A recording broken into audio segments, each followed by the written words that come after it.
आप साईं बाबा को जानते कैसे हैं? 4 साल पहले थाने में दास गनु जी का कीर्तन हुआ था। उन्हीं के आख्यान से मुझे साईं की महानता का पता चला। मैं थाने दीवानी न्यायालय में तब अस्थायी कर्मचारी था। बड़े बुरे दिन थे।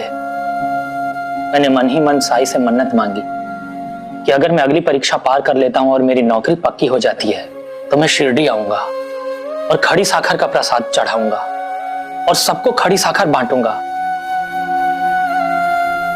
साईं की कृपा से मैंने परीक्षा पास कर ली और मेरी नौकरी भी हो गई।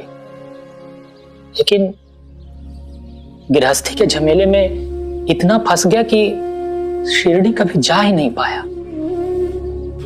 साईं ने निभाया, मैं नहीं निभा पाया अभी तक। और इसी वजह से दादा ने शक्कर का त्याग कर दिया।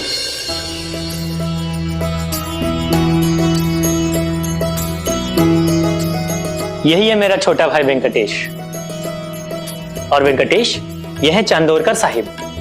नमस्कार। नमस्कार। दादा का कहना है कि वो शिरडी जाकर जब तक मन्नत पूरी न कर ले तब तक शक्कर नहीं खाएंगे। 4 साल हो गए मीठे को हाथ लगाए। श्री कृष्ण जी, आपकी भक्ति की तो दाद देनी पड़ेगी।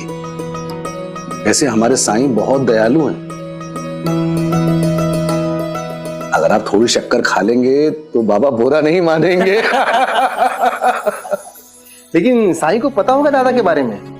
दादा ने तो उन्हें कभी मन्नत के बारे में नहीं बताया, और ना ही परीक्षा में सफलता के बारे में, और ना ही शक्कर छोड़ने के बारे में। कभी मिले ही नहीं।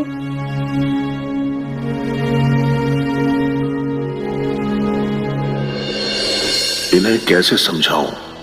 साईं से कुछ नहीं छुपता है, लेकिन बेहतर यही होगा कि इन्हें खुद ही साईं की महिमा समझ में आए।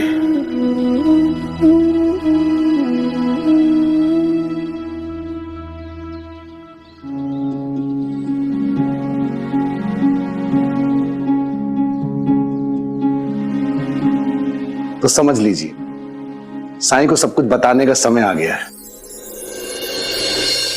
मतलब? मुझसे साईं ने कहा है कि मैं आपको लेकर शिरडी पहुंचूं। दादा को भी साथ में ले चलेंगे। लेकिन साईं तो मुझे जानते नहीं है, फिर मुझे वहां क्यों बुलाया है?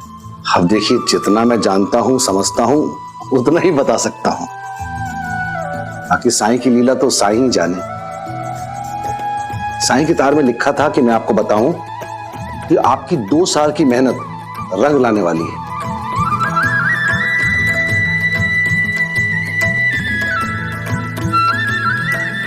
आप चलेंगे ना हमारे साथ? हाँ हाँ, जरूर चलूंगा।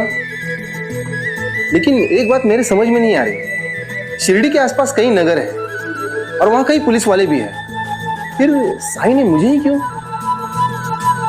अब इसका उत्तर तो साईं ही बताएंगे।